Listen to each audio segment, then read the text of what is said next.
A fenomenologia é, sem sombra de dúvidas, o grande acontecimento do século XX, ao menos em filosofia, ao menos no início do século XX.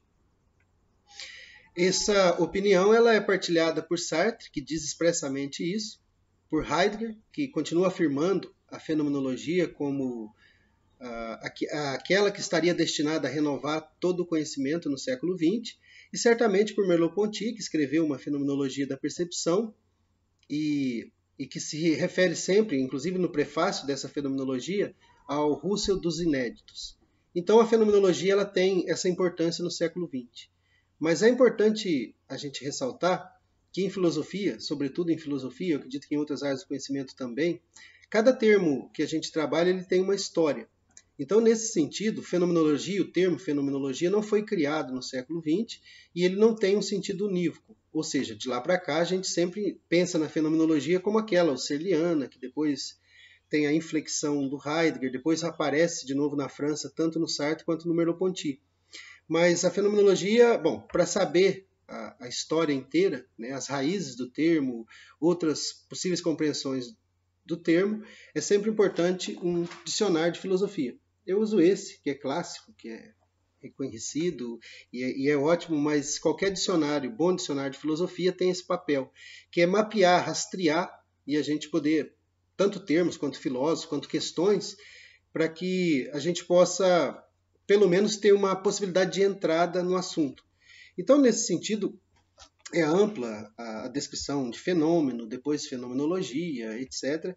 Mas o que nos interessa, muito resumidamente, é esse breve histórico. Primeiro, a fenomenologia teria aparecido na escola de Wolff, e Lambert teria sido o primeiro a usar no seu novo órgão em 1764.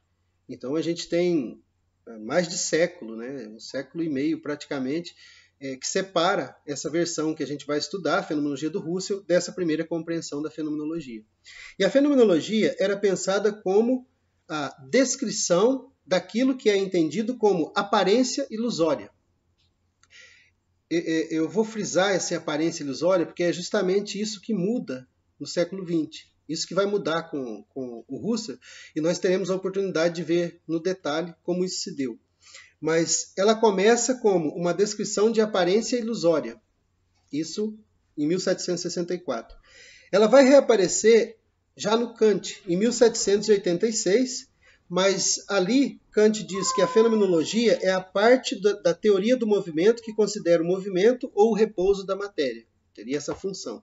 Então a gente sabe que na crítica da razão pura, Kant leva a razão a seu tribunal, e uma das grandes questões que interessam ali é a constituição do fenômeno, aquela oposição fenômeno-númeno, o númeno como em si, como realidade, como ser ele mesmo, e o fenômeno aquilo que nós compreendemos do mundo.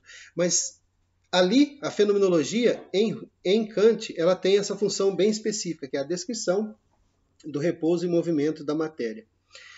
Bom, essa é a parte mais específica, talvez a graduação exija a especialização nessa área, né? A graduação não dê conta desse aprofundamento todo, mas é importante que conheçamos ao menos, né, distintamente dessa fenomenologia contemporânea, a fenomenologia do espírito de Hegel.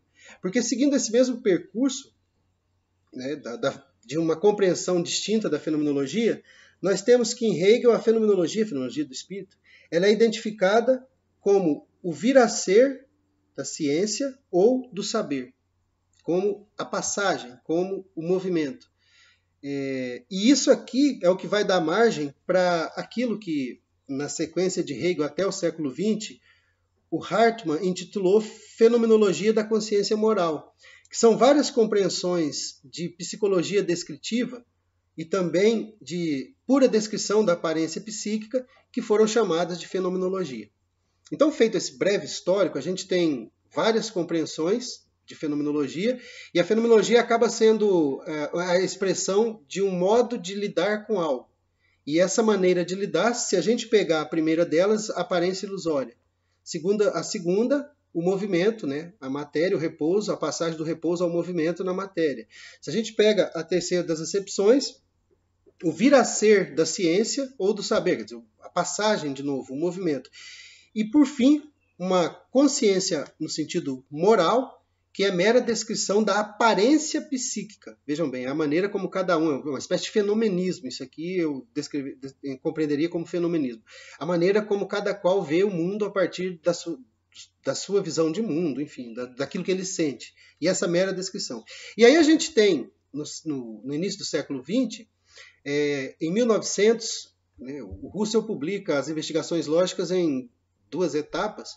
Então, em 1900, nós temos a publicação de uma parte do livro, em 1901 a segunda parte. E essa segunda parte que nos interessa mais, porque de 1901, porque é ali que tem a 6ª investigação lógica, mas esse seria o marco inicial da fenomenologia, né? A publicação em 1900 das investigações lógicas do Husserl. Porque ali Husserl apresenta o conceito, né? Esse novo conceito, que a gente já viu, que houveram outros, e que esses outros têm um sentido completamente distinto desse, que é o que Husserl tenta imprimir na sua fenomenologia. Diz ele, é uma ciência de essências, e não de dados de fato, e torna-se possível pela redução eidética, que tem justamente a tarefa de purificar os fenômenos psicológicos de suas características reais ou empíricas, e elevá-los ao plano da generalidade essencial. Isso é, em linhas gerais, o que seria a fenomenologia husserliana.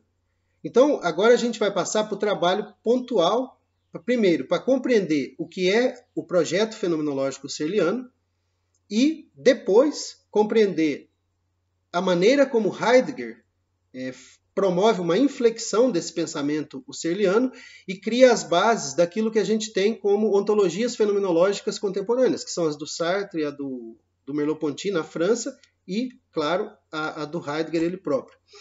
Bom, para isso, a gente vai cometer uma perversão histórica. Bom, não chega a tanto, a gente vai apenas alterar a sequência de obras do Husserl. Porque para compreender o projeto husserliano, é necessário dar ouvidos ao que Husserl pretendeu. E ele pretendeu constituir uma filosofia transcendental, a priorística, né, toda voltada para o a priori, que tensionava, ao final, descrever o a priori da correlação. A gente fala disso em outro momento. Importa dizer que a filosofia husserliana é eminentemente idealista. Mas ela é idealista quando? É possível que haja divergências em se tratando das investigações lógicas, e isso é o tema do nosso curso. Mas para compreender o idealismo, ou pelo menos esse encaminhamento que Husserl dá para a sua filosofia ou para a fenomenologia, a gente vai primeiro trabalhar um livro de 1913, que tem por título Ideias para uma Fenomenologia Pura e uma Filosofia Fenomenológica, que é onde a gente vai encontrar essa parte da epoquê, ou da redução fenomenológica, e a gente vai compreender que a proposta do Husserl é de cunho idealista. Mas por que a gente vai trabalhar primeiro uma obra de 1913 se eu fiz várias referências a 1900 e 1901? Porque a partir de 1907, Husserl reencaminha sua filosofia. Ele publica as investigações, 1900 e 1901. Em 1907, ele reformula, ele publica A Ideia da Fenomenologia, é o nome do livro, onde ele, não que ele faça um meia-culpa, mas onde ele encaminha a sua próxima obra, que será esse Ideias para uma Fenomenologia Pura e uma Filosofia Fenomenológica, de 1913. E ali a gente tem o processo da epoquê fenomenológica, a gente vai trabalhar isso no seu detalhe, e feito isso, a gente vai compreender o projeto da fenomenologia sob as mãos do Husserl. A partir daí, a gente vai ter um segundo momento para a gente trabalhar a interpretação, ou o que eu chamo de a maneira como Heidegger compreendeu essa fenomenologia. E só então a gente vai poder passar para as ontologias fenomenológicas. Então é um percurso longo que encerra-se aqui, então a gente continua falando especificamente desse projeto husserliano, a fenomenologia, e desse projeto no seu encaminhamento mais maduro pelo próprio Husserl em 1913, no livro que a gente costuma chamar resumidamente de Ideias.